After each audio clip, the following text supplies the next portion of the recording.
ហើយជួនខ្ញុំស្ទើរតែពុតខ្លួនដោយសារសម្ពាធទឹកឡើងចុះវិញបើអ្នកមិនដកដៃចេញឥឡូវនេះទេអ្នកនឹងត្រូវគេខ្ទប់ស្លាប់នៅក្នុងស្នាមព្រះនេះឈប់ឆ្លោះគ្នាទៅមានបញ្ហានៅខាងក្នុងហើយជួនដកដៃចេញបង្កងដ៏អស្ចារ្យអ្នកឃើញតែពី3ដងក្នុងមួយឆ្នាំនៅកំពង់ផែតាលីវវ៉ាន់សានមិនបានសើចចំអកឲ្យអ្នកដែលមិនមានទុកទេមែនហើយឥឡូវនេះអ្នកពិតជាបានយកវាចេញពីស្នាមព្រះមុនពេលអ្នកទិញវាមិនទាន់ដល់ព្រឹត្តិការណ៍សំខាន់នៅឡើយទេនៅមានច្រើនទៀតកណ្ដាប់ដៃនិងបាតដៃរបស់ឆៅមីប្រយ័ត្នកណ្ដាប់ដៃនេះសត្វតូចទាំងនោះកំពុងរងចាំចាប់ទំនិញមែនទេស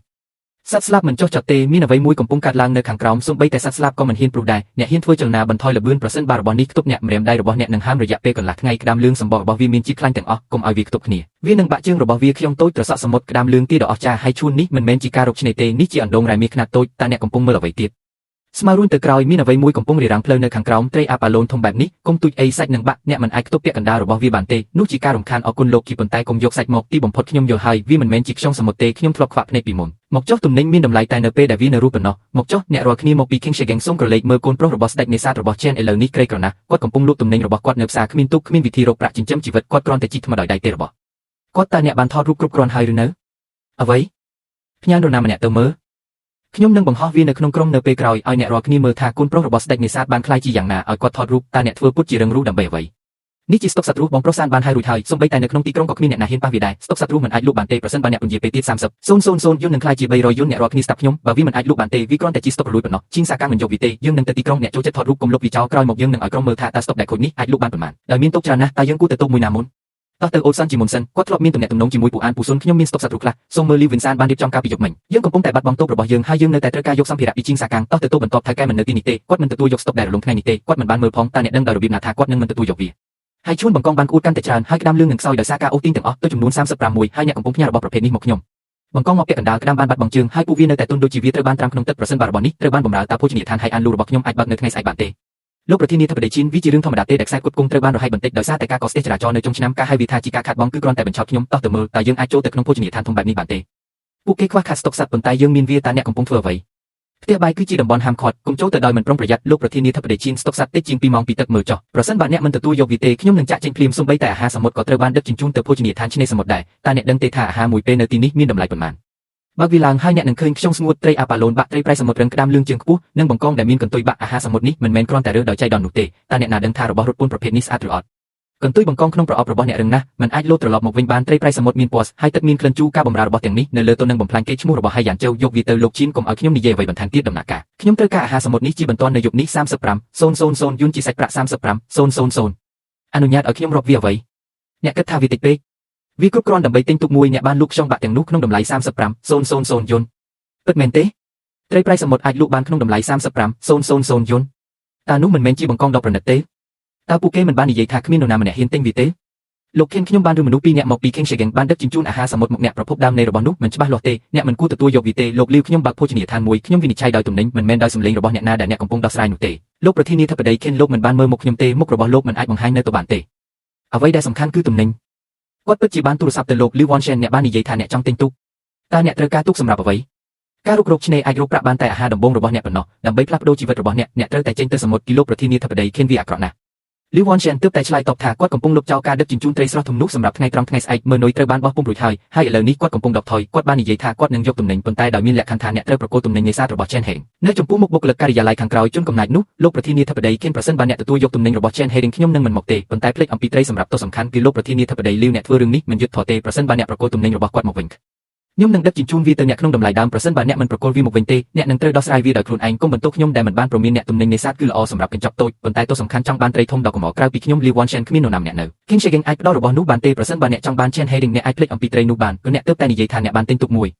មែនហើយបើអ្នកអាចរកត្រីធំល្មមឲ្យខ្ញុំពេញទៅធំមុនថ្ងៃត្រង់ថ្ងៃស្អែកខ្ញុំនឹងបង់ប្រាក់ឲ្យអ្នកជាសាច់ប្រាក់ចំនួន100,000ចាប់ពីពេលនេះទៅកិច្ចការរបស់ Heng នឹងមកមុនគេខ្ញុំនឹងពិនិត្យមើលទំនិញរបស់អ្នកជាមុនសិនតើយើងនឹងរកទុកនៅឯណាលើនេះតើអ្នកមិនគ្រាន់តែបញ្ជូនវាទៅសមុទ្រភ្លាមទេ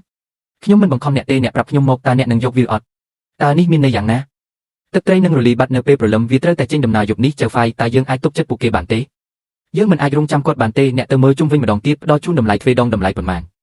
នអ្នកពិតជាចូលចិត្តវាណាស់ទុកនេះទំនងជាមិនអាចចេញដំណើរទៅសមុទ្រនៅពេលថ្ងៃបានទេប្រសិនបើខ្យល់ផ្លាស់ប្ដូរនៅពេលយប់ក្រុមនាវិកប្រហែលជាមិនត្រឡប់មកវិញទេហើយជួនយើងទើបតែរកបាន35,000តើយើងមិនអាចយកលុយហើយដោះស្រាយពិន្ទុរបស់យើងជាមុនសិនបានទេ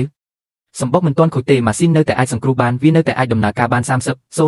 ខ្ញុំនឹងផ្ដល់ឯកសារដល់អ្នកប៉ុន្តែសូមឲ្យខ្ញុំបញ្ជាក់រឿងនេះឲ្យច្បាស់ជាមុនប្រសិនបើវាចាក់ចេញពីកំពង់ផែហើយទូកខូចខាតគុំនិយាយថាខ្ញុំបោកប្រាស់អ្នក30 កប៉ាល់ហ្គេងហេទាំងមូលរបស់យើងស្ទើរតែលេចបងសានគាត់ពិតជាមកទិញទូកមែនឆេងបានឪពុករបស់អ្នកមិនអាចចាប់ត្រីធំបានទេទោះបីជាមានទូកល្អក៏ដោយហើយអ្នកគិតថាអ្នកអាចផ្លាស់ប្ដូរស្ថានភាពជាមួយគំនរដែកអេតចាយនេះប្រសិនបើគាត់ពិតជាហ៊ានចេញទៅសមុទ្រនៅពេលយប់យើងនឹងមកកំពង់ផែនៅថ្ងៃស្អែកដើម្បីមើលកម្មវិធីចាំមើលថាទៅ Pearl Fashion ត្រឡប់មកវិញដោយខ្លួនឯងឬវាត្រូវបានរលកបោកបក់ត្រឡប់មកវិញខ្ញុំចង់បានទូកតើវាមានរយៈពេលប្រហែលឆ្នាំហើយចាប់តាំងពី Pearl Fashion ចេញទៅសមុទ្រនៅពេលយប់នេះមិនមែនជាការទិញទូកទេវាកំពុងទិញបញ្ហាហើយឈួនគិតឲ្យច្បាស់តើអ្នកពិតជានឹងចេញទៅយប់នេះមែនទេ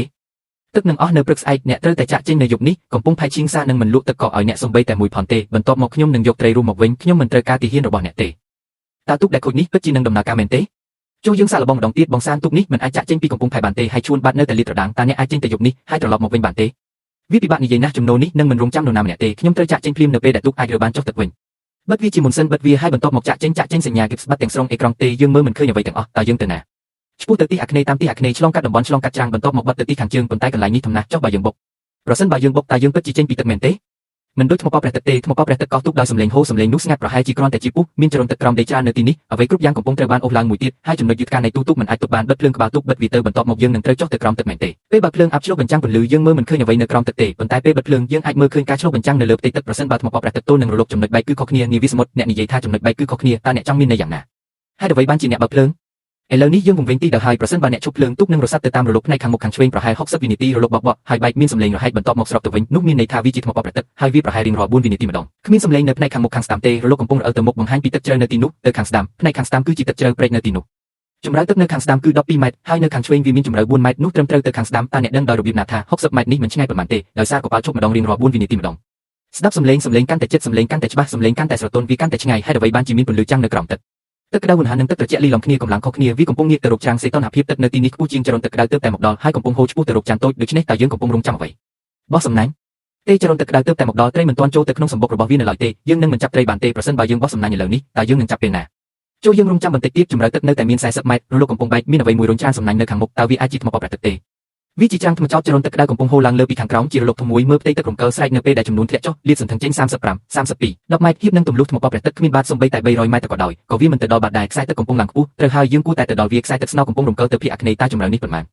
ចរន្តទឹកក្តៅមកពីភាគអាគ្នេយ៍ចរន្តទឹកក្តៅរុញច្រានមកពីភាគពីយប់ត្រីធូណានៅខាងនៃចរន្តទឹកក្តៅរងចាំត្រីតូចត្រូវបានបោកពីលើដើរចុះតាមច្រកខាងត្បូងនៃខ្សែទឹកស្នោទឹកមានជម្រៅ80ម៉ែត្រត្រីធូណាគ្រាន់តែនៅជិតគែមច្រាំងថ្មចោតប៉ុណ្ណោះជ្រៅពេកគ្មានអុកស៊ីសែនពួកវាមិនអាចនៅទីនោះបានទេទៅដល់80ម៉ែត្រតើត្រូវធ្វើអ្វីឥឡូវនេះរងចាំឲ្យឈួនតើវាធំប៉ុណ្ណានៅទីនោះប្រសិនបើត្រីធូណានោះមកដល់តើដំបងដែលបាក់របស់យើងអាចត្រូវបានដែរឬទេរងចាំវាកំពុងមុជចុះច្រាំងថ្មចោតតើត្រីនេះអាចខ្លាំងយ៉ាងនេះដោយរបៀបណាវាមិនអាចទៅឆ្ងាយជាងនេះទេវាកំពុងអូសទូកទាំងមូលប្រសិនបើយើងមិនកាត់បន្ថយដែនកំណត់ទេទូកនឹងត្រូវអូសចូលតើត្រីគ្រប់ភើនោះធំប៉ុណ្ណាលើកមុន